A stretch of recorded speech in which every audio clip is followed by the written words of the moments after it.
నమస్తే. శ్రీమాత్రే నమః. శ్రీ గురుభ్యో నమః. మనకి మన ఖగోళంలోనూ, మన జ్యోతిష శాస్త్రంలోనూ ప్రతి వ్యక్తికి కొన్ని కొన్ని యోగాలు సంప్రాప్తమవుతాయి. ఈ యోగాల్లో రాజయోగము, మహారాజు యోగము, లక్ష్మీ యోగము, ఇలాగా కుబేర యోగము, ఇట్లా చాలా చాలా యోగాలు వస్తూ ఉంటాయి. అయితే మనం నిత్యకృత్యంలో గూడా అనుకుంటూ ఉంటాం. మనకు ఆ యోగం ఉందో లేదో అని మీరు ఆ మాట వినే ఉంటారు. అయితే ఆ యోగం ఉండాలన్నా యోగం ఉండాలి. అంటే ఏ యోగం మనకి ఉండాలన్నా, ఆ యోగం ఉంటేనే మనకి ఆ యోగం కలిగే అవకాశం కనబడుతుంది. అయితే ఇప్పుడు మనం ప్రస్తావించుకునే విషయము కుబేర యోగము. అందరికీ ఆశ్చర్యం కలిగించొచ్చు. కుబేర యోగం ఏంటి? మహాలక్ష్మి యోగము విన్నాము. లక్ష్మీనారాయణ రాజయోగం విన్నాము. మహారాజ యోగం విన్నాము. గజ గజయోగం విన్నాము. ఇట్లాగా రకరకాల యోగాలు విన్నాము. ఈ కుబేర యోగము అంటే ఏంటంటే, కుబేర యోగం అనేది మన జాతకంలో అంటే ప్రతి వ్యక్తి యొక్క జాతకంలో శుభయోగము. ఈ యోగం కావాలని ప్రతి ఒక్కళ్ళు అనుకుంటారు. లక్ష్మీ యోగము, కుబేర యోగము ఎవరికి వద్దు చెప్పండి? అయితే ఈ యోగం ఉండాలన్నా కానీ రాసిపెట్టి ఉండాలి. గత జన్మలో వాళ్ళు మంచి కర్మలను చేసుకున్నట్టయితేనే తప్ప ఈ యోగం అందరికీ వచ్చేది కాదు. అయితే అది కర్మరీత్యా. అయితే మన వ్యక్తిగత జాతకంలో ఏ స్థానంలో ఈ యోగం మనకు కనబడుతుంది అనే అంశాన్ని నేను చాలా వివరంగా చెప్తాను. వీలైతే రాసుకునే ప్రయత్నం చేయండి. లేదు అంటే 1కి 2 సార్లు చూసే ప్రయత్నం తప్పనిసరిగా చేయండి. అయితే ఈ వ్యక్తులు కుబేర యోగం కలిగిన వ్యక్తులు ఆర్థికంగా చాలా విశేషంగా ఉంటారు. మీరు మన నిత్యకృత్యంలో గూడా మనం చాలామంది వింటాం. వాళ్ళు కుబేరులురా అనుకుంటూ ఉంటారు. ఆయనకేమి మహారాజు కుబేరుడు అని అంటారు కదా! అంటే అంతటి ధనంతో, సౌఖ్యంతో ఉంటూ ఉంటారనమాట. అయితే ఈ ఎలాగ మనం వాళ్ళని ఐడెంటిఫై చేయొచ్చు అంటే గనక, వారికి ధనం ఉంటుంది, సంపద ఉంటుంది, భోగభాగ్యాలు, రాజయోగము అంటే లీడర్‌గా ఉండడము, పదవుల్లో ఉండడము, ఇలాంటివన్నీ పొందే అవకాశం కనబడుతుంది. అయితే ఆహ్, ఎలాగ ఎలాగ మనం గుర్తించుకోవాలి వాళ్ళని అంటే, మనకి నిత్య జీవితంలో తెలిసిపోతూ ఉంటారు. వాళ్ళకేం కుబేరులు, వాళ్ళకేం మహారాజులు అంటూ ఉంటామనమాట. అయితే అవి ఎందులో కనబడతాయి మనకి అంటే కనుక, శ్రీమంతత అంటే పుట్టుకతోనే శ్రీమంతులుగా పుట్టడము, తర్వాత వ్యాపారాల్లో విజయం రావడము, ఆకస్మిక ధనప్రాప్తి రావడము, లక్కీ డ్రాల్లో కానీ, లాటరీల్లో కానీ అందరికీ రానిది వాళ్ళకి మాత్రమే పదే పదే తగులుతూ ఉంటుంది. అంటే వాళ్ళకి కుబేర యోగం ఎక్కువగా ఉన్నట్టనమాట. కొంతమందికి ఎక్కువగా గౌరవం, రెస్పెక్ట్ ఎక్కడికెళ్ళినా సరే, అతి సామాన్యంగా వెళ్ళినా వాళ్ళని గుర్తించడము, వాళ్ళకి గౌరవం జరగడము జరుగుతుంటుంది. అంటే వాళ్ళకి కుబేర యోగం ఉన్నట్టనమాట. ఇలాంటివన్నీ మనకి ఎలా తెలుస్తాయి? అంటే చూస్తే తెలుస్తుంది. కానీ మనకి మనం తెలుసుకోవాలి అంటే గనక, మన జాతకంలో ఏ స్థానాలు బలంగా ఉంటే మనకి కుబేర యోగం ఉంటుంది అనే అంశాన్ని మీకు సవివరంగా తెలియచేస్తాను. అయితే కుబేర యోగం ఏర్పడే పరిస్థితులు ఎలా ఉంటాయంటే, మొదటగా లగ్నాధిపతి, ధనాధిపతి బలంగా ఉంటే కనుక కుబేర యోగం ఉంటుంది. బలంగా అంటే ఎలా అంటే, లగ్నం బలంగా ఉండడమే. లగ్నాధిపతి శుభస్థానంలో ఉండడము. అంటే ప్రతి ఒక్క లగ్నానికి ఒక అధిపతి ఉంటాడు. ఆ లగ్నంలో ఏ గ్రహం ఉందో ఆ గ్రహము శుభస్థానంలో ఉండాలి. నీచ స్థానంలో ఉంటే ఎంత లగ్నం బాగున్నా కానీ నీచ యోగం ఉంటుందే తప్ప ఆ బలం అనేది రాదు. దీంతో ఇంకొకటి ఏంటంటే, ధనాధిపతి బలంగా ఉండి లాభభావము లేదా అంటే లాభస్థానము లేదా ధనస్థానము కూడా అనుకూలంగా ఉండాలి. అంటే ప్రతి వ్యక్తి జాతకంలో లగ్నంలో ఎవరున్నారు, వాళ్ళు లాభస్థానంలో ఉన్నారా? దానితో పాటుగా ఇంకొక పాయింట్, ధనస్థానము అంటే మనకి 12 స్థానాల్లో లాభస్థానము, ధనస్థానము ఉంటుంది. ఈ స్థానాల్లో ఎవరు ఉన్నారు? వాళ్ళు బలంగా ఉన్నారా? లేదా నీచ స్థానంలో ఉన్నారా? లేదు అంటే ఇంకొక పాపగ్రహంతో కలిసి ఉన్నారా? అనేది వ్యక్తిగత జాతకం కనుక పరిశీలన చేసుకుంటే మనకి కుబేర యోగం ఉందా లేదా అనేది తెలిసిపోతుంది. దాంతోపాటు రెండో పాయింట్ ఏంటంటే ధనభావంలో శుభగ్రహాలు సంయోగం చెందాలి. అంటే లాభ ధనభావం చూసుకున్నాము. ఈ ధనస్థానం లగ్నం నుంచి ధనస్థానం కనుక చూసుకున్నట్టయితే ఆ ధనస్థానంలో శుభగ్రహాలు ఏవేవి కలిసి ఉన్నాయి అనే అంశంలో రెండో భావంలో గురుడు అంటే రెండో స్థానంలో గురుడు, శుక్రుడు లేదా చంద్రుడు అనుకూలంగా ఉంటే కనుక అది మంచి విషయము. రెండవ భావాధిపతి బలంగా అంటే రెండవ భావం అంటే రెండవ స్థానం అన్నమాట. ఈ రెండవ స్థానం బలంగా ఉండి సంపదను పెంచే గ్రహంతో అంటే ధనం సూచించే గ్రహంతో కనుక కలిసి ఉంటే మనకి కుబేర యోగం కలుగుతుంది. ఇంకా మూడవ పాయింట్ 9వ స్థానము 11వ స్థానము బలంగా ఉండాలి. అంటే మన జాతక చక్రంలో 12 స్థానాలు ఉంటాయి. లగ్నాత్ 12 స్థానాలు ఉంటాయి. ఈ 12 స్థానాలలోనూ 7వ స్థానం కళత్ర స్థానం అనుకున్నాము, 4వ స్థానం మాతృస్థానం అనుకున్నాము. ఇట్లా ఒక్కొక్క స్థానానికి ఒక ప్రత్యేకత ఉంటుందన్నమాట. అయితే ఈ ఈ భావంలో 9వ స్థానము 11వ స్థానము బలంగా ఉండాలి. బలంగా ఉండాలి అంటే అందులో శుభగ్రహాలు ఉండాలి. అయితే 11వ భావము మనం లాభస్థానం అంటాం. భావము అంటే గుర్తుపెట్టుకోండి స్థానము. ఈ 11వ స్థానము లాభస్థానము అయి ఉండాలి.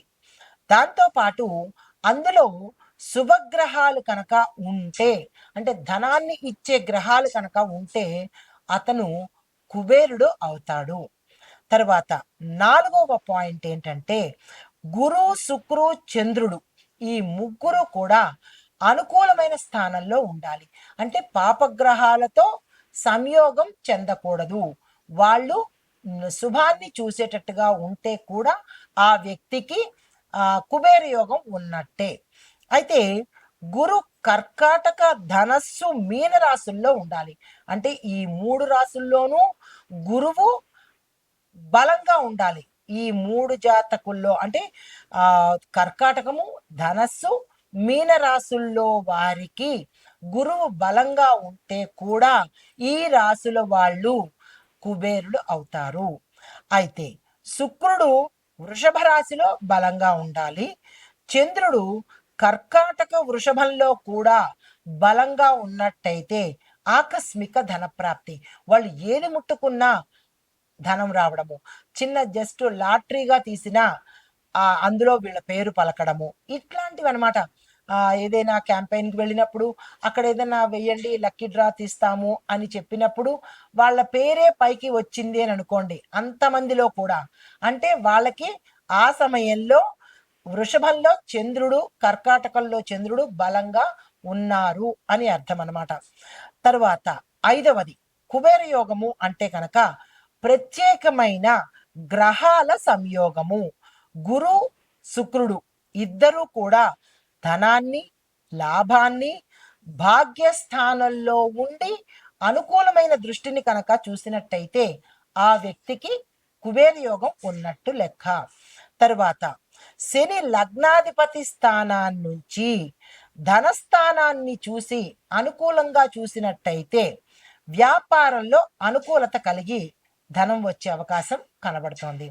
అయితే ఈ కుబేర యోగము ఇందాక మనం స్థానాలు చెప్పుకున్నాం కదా, ఇప్పుడు కుబేర యోగము ఎట్లా ఏర్పడుతుంది అంటే కనుక వార్షిక ఫలాల్లో లేదా దశా భక్తి ప్రభావంలో కనుక కుబేరుడు అంటే కుబేర యోగం కలిగే అవకాశం ఉంది.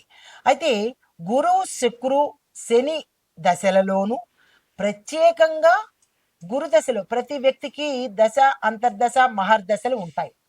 ఈ దశల్లో గురు, శుక్రు, శని దశల్లో ప్రత్యేకంగా గురు మహర్దశలో అంతర్దశలో ఉంటే కనుక ఈ ప్రభావం ఏర్పడుతుంది. తరువాత వీరికి ఎలాంటి ప్రభావం వస్తుంది? అద్భుతమైన ధనప్రాప్తి, ఆకస్మిక ధనప్రాప్తి, ఆస్తి లాభాలు, వ్యాపార విస్తరణ, ఎక్కడ పట్టుకుంటే అక్కడ బంగారం అన్నట్టు కనబడుతుంది అనమాట. రెండవ పాయింట్ గురు లేదా శుక్రుడు ధన సంబంధిత రాసుల్లో ఉన్నప్పుడు ఆ యోగం కలుగుతుంది. అది ఎలా అంటే కనుక గురువు మేష కర్కాటక ధనస్సు మీన రాశుల్లో సంచారం చేసినప్పుడు ఒక వ్యక్తి జాతకంలో ఇన్ని పరిశీలన చేయాల్సి వస్తుంది. కుబేర యోగం ఉందా లేదా తెలుసుకోవాలంటే ఇన్ని స్థానాలు మనం చూసుకుంటూ ఉండాలి. అయితే శుక్రుడు తుల, వృషభ, కర్కాటక మీన రాశుల్లో బలంగా ఉన్నప్పుడు, అంటే నీచ స్థానం కాకుండా శుభస్థానాల్లో ఉన్నప్పుడు కుబేర యోగం ఏర్పడుతుంది. మూడవ పాయింట్, విశేషమైన గ్రహ సంయోగం జరిగినప్పుడు, అంటే ప్రత్యేకమైన రోజుల్లో. ఇవి మనకి ఒక జాతకుడికి నిత్యకృత్యంలో, కానీ ప్రత్యేకమైన రోజుల్లో కూడా కొన్ని కొన్ని గ్రహాలు షష్టగ్రహ కూటమని కానీ, లేదా మనకి కొన్ని గ్రహాల కూటమిలు జరుగుతూ ఉంటాయి, గ్రహాల సంయోగం జరుగుతుంది. అలాంటప్పుడు అక్షయ తృతీయ కానీ, ధనత్రయోదశప్పుడు కానీ, గురుపుష్య అమృత యోగంలో కానీ, మహాలక్ష్మి పూజా సమయాల్లో కానీ కుబేర యోగ ప్రభావము ఎక్కువగా కనపడుతుంటుంది. అయితే ఇవి అర్ధోదయ యోగము, శుక్లపక్షంలో వచ్చే శుభ ముహూర్తాల్లో కూడా ఇలాంటి యోగాలు కలిగే అవకాశం అప్పుడప్పుడు కలుగుతూ ఉంటుంది ప్రతి జాతకుడికి. అయితే ఇప్పుడు మీకు ఈ కుబేర యోగం కలగడంలో ఎట్లాంటి ఫలితాలు వస్తాయి అనే సంశయం కలుగుతుంది కదా. అయితే ప్రయోజనాలు ఏంటి అంటే కనుక ఆర్థికంగా అభివృద్ధి చాలా విశేషంగా ఉంటుంది. వాళ్ళు మట్టిని పట్టుకున్నా అది బంగారం అయ్యేటట్టు, దర్భను పట్టుకున్నా అది బంగారం అయ్యేటట్టుగా ఉంటుంది. దాంతో పాటు వ్యాపారంలో వృద్ధి, పెట్టుబడుల్లో అధిక లాభాలు, సంపద పెరిగి రాజయోగ స్థాయికి వెళ్ళడము, అంటే అపర కుబేరుడు అవ్వడము జరుగుతుంది. శ్రేయస్సు, ఖ్యాతి, అధికమైన భోగభాగ్యాలు కలుగుతాయి. అయితే ఈ కుబేర యోగాన్ని బలంగా మార్చాలి అని అంటే కనుక, అంటే ప్రతి జాతకంలో కూడా కుబేర యోగం ఉందా లేదా అని పరిశీలన చేసుకోవడము, దాన్ని మరి బలపరుచుకోవాలి కదా. ఉన్నది, కానీ దాన్ని మరింత బలంగా చూసుకోవాలి అని అనుకుంటే కనుక దానికి కొన్ని పరిహారాలు తప్పనిసరిగా చెప్తాను. మీ యొక్క జాతకంలో కుబేర యోగం ఉందా లేదా అనేది పరిశీలన చేయించుకున్నప్పుడు, వ్యక్తిగత జాతక పరిశీలన చేయించుకున్నప్పుడు ఈ అంశాలను దృష్టిలో పెట్టుకోండి. కుబేర పూజ, కుబేర యంత్రాన్ని జపం చెయ్యడము, ఈ రెండు తప్పనిసరిగా చేసుకోండి. దానికి ఒక మంత్రం చెప్తాను, విని రాసుకునే ప్రయత్నం చేయండి. ఓం యక్షాయ కుబేరాయ వైశ్రవణాయ మహారాజాయ నమః అనే ఈ మంత్రాన్ని ప్రతిరోజు 108 సార్లు తప్పనిసరిగా చదువుకోండి. తరువాత ఇది ఎప్పుడు చదువుతారు అంటే ప్రతిరోజు చదువుకోండి. లేదు మాకు కుదరదు అనుకున్నప్పుడు ప్రతి శుక్రవారం కానీ, లేదా పౌర్ణమి రోజు కానీ, మనకి ఇప్పుడు గ్రహణం వస్తోంది, ఆ గ్రహణ సమయాల్లో ఇందాక నేను చెప్పినట్టు మీరు 108 సార్లు చదివితే 108 సార్లు ఫలితం వస్తుంది. కాబట్టి ఆ సమయంలో ఈ జపం చేసుకోండి. తరువాత రెండవ పాయింట్, ధన వృద్ధి కోసము లక్ష్మీ కుబేర సహిత పూజ చేయించుకోండి. అది ఎలా అంటే ప్రతి శుక్రవారము లేదా పౌర్ణమి రోజున లక్ష్మీ అమ్మవారితో కూడినటువంటి కుబేరుణ్ణి పూజించాలి. తరువాత ఎలా పూజించాలి అంటే కనుక సువర్ణ నాణ్యాలు, కుబేర యంత్రాన్ని పూజా స్థలంలో ఉంచండి. అయితే ఈ ధన వృద్ధి కోసము ప్రతి శుక్రవారము పౌర్ణమి రోజు లక్ష్మీదేవితో కూడినటువంటి కుబేరుణ్ణి పూజ చేయాలి. ఎలా పూజ చేయాలి అంటే కనుక సువర్ణ నాణ్యాలు, అంటే కొంతమందికి బంగారు నాణ్యాలు ఉన్నవాళ్ళు బంగారు నాణ్యాలు చేయండి, బంగారు నాణ్యాలు లేని వాళ్ళు వెండి నాణ్యాలతో చేయండి, అది కూడా లేని వాళ్ళు మామూలు నాణ్యాలు, రూపాయి నాణ్యాలు 108 తీసుకొని కుబేర యంత్రాన్ని, దొరికితే కుబేర యంత్రాన్ని, లేదు అంటే కనుక పూజా మందిరంలో లక్ష్మీ సహిత కుబేర పటానికి కానీ విగ్రహానికి కానీ పూజ చేసుకోండి. 108 సార్లు ఆ మంత్రాన్ని తప్పనిసరిగా చదువుకోండి. మూడవ పాయింట్, నిత్యము అంటే ప్రతిరోజు కూడా కుబేర యోగం ఎవరికి వద్దు చెప్పండి? అయితే మీ జాతకంలో కుబేర యోగం లేనప్పటికీ కూడా తెచ్చుకోవాలి అంటే కనుక ప్రతి గురువారము, శుక్రవారము తప్పనిసరిగా లక్ష్మీ సహిత కుబేరుణ్ణి పూజ చెయ్యండి. ఎలా చేస్తారు అంటే కనుక గురువారం రోజు బృహస్పతి దేవుణ్ణి పూజించండి. పసుపు చిక్కుడుని పంచుకోండి. అంటే చిక్కుడుకాయలు, పసుపుని మీ యథాశక్తి పంచుకోండి. కేజీ చిక్కుడుకాయలు, ఒక కేజీ పసుపు, లేదా అర కేజీ చిక్కుడుకాయలు, అర కేజీ పసుపు, ఇలాగా మీ శక్తి కొద్దీ పంచుకోండి. దీనితో పాటు శుక్రవారం నాడు మహాలక్ష్మి అమ్మవారిని, దుర్గా అమ్మవారిని తప్పనిసరిగా పూజ చేసుకోండి. గోధూళి సమయానికి దీపారాధన చేసుకోండి. గోధుడి సమయం అంటే సాయంత్రం సమయం అన్నమాట. ఈ సాయంత్రం సమయంలో వీరిద్దరిని తప్పనిసరిగా పూజ చేసుకోండి. తదుపరి 4వ పాయింట్, దాతృత్వము, ధనాన్ని దానం చేయడము. పీనాసితనం వాళ్ళకి, ప్రతిదీ ఫ్రీగా కావాలి అన్న వాళ్ళకి, ఎదుటి వాళ్ళని మందిని దోచుకుని మేమే బాగుపడాలి అన్న వాళ్ళకి ఎప్పటికీ ధనయోగం కానీ, కుబేరయోగం కానీ, రాజయోగం కానీ, లక్ష్మీయోగం కానీ జరగవు. ఇది తథ్యము. ఎందుకు అంటే ఇచ్చే కొద్దీ వచ్చేస్తుంది. కాబట్టి ఎంత ఇస్తావో అంత వచ్చే ప్రయత్నం భగవంతుడు ఇస్తాడు. కాబట్టి దాతృత్వము అనేది పెంచుకోండి. పీనాసితనము, ఫ్రీగా రావాలి అనే దుర్గుణాన్ని దూరంగా పెట్టండి. ఎందుకు రారండి మీ దగ్గరికి ధనం కానీ లేదా దేవతలు కానీ? ఎందుకు రారు? ఎంతసేపు మాకు రావాలి, మాకు ఇవ్వాలి అనుకునే అలవాటుని పూర్తిగా దూరం చేసుకోండి. మేమివ్వాలి, మేము ఇచ్చే ప్రయత్నం చెయ్యాలి అనే అలవాటుని, దాన గుణాన్ని అలవాటు చేసుకోండి. కఠినంగా ఉన్న వాస్తవం. అయితే గోరక్షణ, అన్నదానం చెయ్యండి. ఎంతసేపు మనమే తినడం, మనకే రావాలి అని కాదు, ఎదుటి వాళ్ళకి ఇచ్చే ప్రయత్నం చెయ్యండి. ఇంతలో అంత ఇచ్చే ప్రయత్నం చేయండి. మాకేముందండి, మాకే కనుక కోట్లుంటే దానం చేస్తాము అని చాలా మంది అంటూ ఉంటారు. కోట్లున్నవాడు కనీసం కోటును కూడా దానం చేయడు. ఏది చేసినా మధ్యతరగతి వాళ్ళు, కింది స్థాయి వాళ్లే చేయగలగాలి. అంటే పేదవాడు, మధ్యతరగతి వాడే చేస్తాడు. కోట్లుంటే మేము చేస్తాము అంటే ఆ కోట్లు రావాలన్నా కానీ మనం ప్రయత్నం చేయాలి కదా.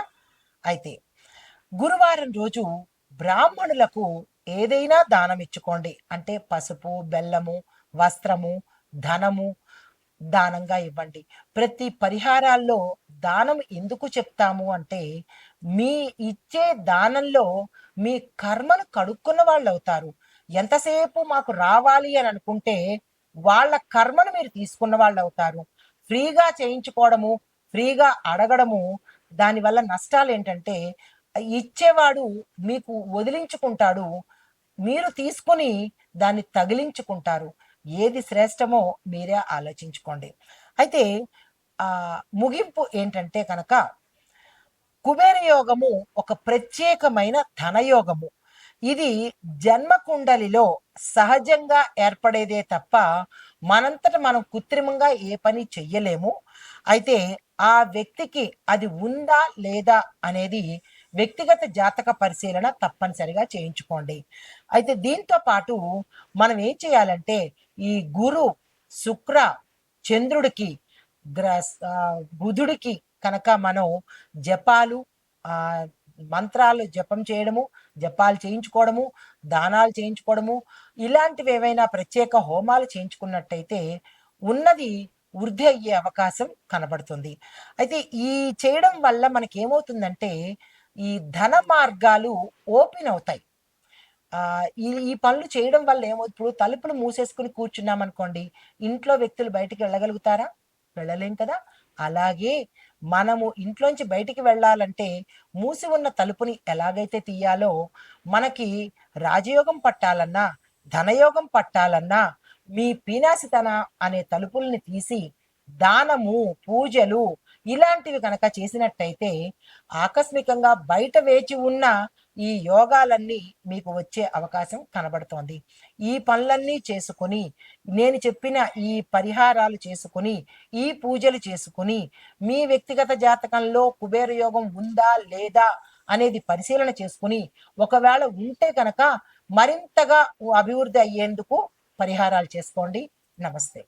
ఇప్పుడు మనకి కుబేర యోగం 12 రాసుల వారికి ఎలా ఉండబోతోంది, దాని పరిహారాలేంటి, రాశి వారిగా నేను ఇప్పుడు చెప్పబోతున్నాను. అయితే ఈ కుబేర యోగము మనకి మే 13 నుంచి ఏర్పడబోతోంది.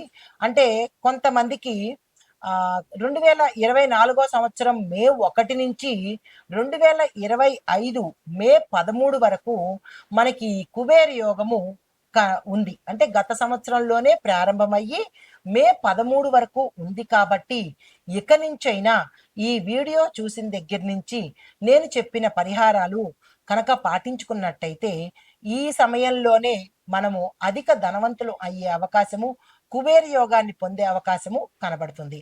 అయితే ఈ కుబేర యోగము దేని మీద ప్రభావం చూపిస్తుంది అంటే కనుక ఆర్థిక పరంగాను, వృత్తి పరంగాను, వ్యాపార పరంగాను, కుటుంబ విద్య ఆరోగ్య పరంగాను మనకి విశేషమైన ఫలితాలు చూపిస్తుంది. మరీ ముఖ్యంగా డబ్బుకు సంబంధించిన లావాదేవీలు ఏవైతే ఉంటాయో వాటి మీద ఎక్కువగా ఈ ప్రభావం ఉండబోతోంది. అయితే ఈ ప్రభావము మేషరాశి నుంచి మీన రాశి వరకు ఒక్కొక్క రాశికి ఎలా ఉండబోతోంది అనే అంశంలో తదుపరి రాశి కర్కాటక రాశి. ఈ రాశి వారికి కుబేర యోగము దాని యొక్క ప్రభావము ఎలా ఉంటుందంటే భూ సంపద, వస్తు వాహనాలు కొనుక్కోవడము, దీనితో పాటు స్థిర చరాస్తులను కొనుగోలు చేసే అవకాశము, కుటుంబంలో ఆనందము, సుఖ సంతోషాలు, భోగభాగ్యాలు, దీంతో పాటుగా ఆకస్మిక ధనప్రాప్తి, శుభవార్తలు వినడము, శుభకార్యాలు చేయడము, ఇలాంటివన్నీ జరిగే అవకాశం ఉంది. ఉద్యోగస్తులకు మంచి మంచి అవకాశాలు రావడము, విదేశాలు వెళ్ళడము, ప్యాకేజీ పెరగడము, ప్రమోషన్స్ రావడము, ఏరియర్స్ సమయానికి అందుబాటులోకి రావడము, ఇంక్రిమెంట్లు ఎక్కువగా పడే అవకాశము కనబడుతోంది. అయితే పరిహారాలు ఏంటి అంటే కనుక శివారాధన తప్పనిసరిగా చేసుకోండి. ఈ సమయం అంతా అంటే మే 13 వరకు తప్పనిసరిగా శివారాధన చేసే ప్రయత్నం చేయండి. శివాలయ సందర్శనం చేసుకోండి, గోపూజ చేసుకోండి, విశేషమైన ఫలితాలు పొందుతారు. దీంతో పాటు మీకు చెప్పదగిన మంత్రము జపము ఏంటంటే కనుక ఓం నమ శివాయ అనే మంత్రాన్ని 108 సార్లు తప్పనిసరిగా చదవండి. చాలా చిన్ని మంత్రమే కదా, వీలున్నప్పుడల్లా అనుకుంటూ ఉండండి. 108 సార్లు తప్పనిసరి. తర్వాత మీకు ఖాళీ సమయం ఉన్నప్పుడల్లా ఈ ఓం నమ శివాయ అనే మంత్రాన్ని తప్పనిసరిగా జపించుకోండి. మీకు అనిపించవచ్చు ఓం నమ శివాయ అనేది చిన్ని మంత్రమే కదా అని. కాదు, చాలా పవర్ఫుల్ మంత్రము. ఓం నమ శివాయ అనేది పంచభూతాలకు సంబంధించినటువంటి, పంచ ప్రాణాలకు సంబంధించినటువంటి ఈ రెండు నిక్షిప్తమై ఉన్నటువంటి మహామంత్రం ఇది. చాలా విశేషమైన ఫలితాన్ని ఇస్తుంది. చూడ్డానికి చిన్నదే అవ్వచ్చు, కానీ దీనిలో చాలా విశిష్టత ఉంది. చాలా గ్రహదోషాలు పోతాయి. ధనానికి సంబంధించింది, ధనాన్ని ఇచ్చేది, మంగళ కలిగించేది శివుడే. కాబట్టి మనకి ఈ మంత్రము మహాప్రసాదము. తప్పనిసరిగా చదివే ప్రయత్నం చేసుకోండి. ఇది ఈ రాశిలో ఉండే వారికి చెప్పదగిన కుబేర యోగానికి సంబంధించిన పరిహారాలు, ఫలితాలు, మంత్రాలు, జపాలు. నమస్తే.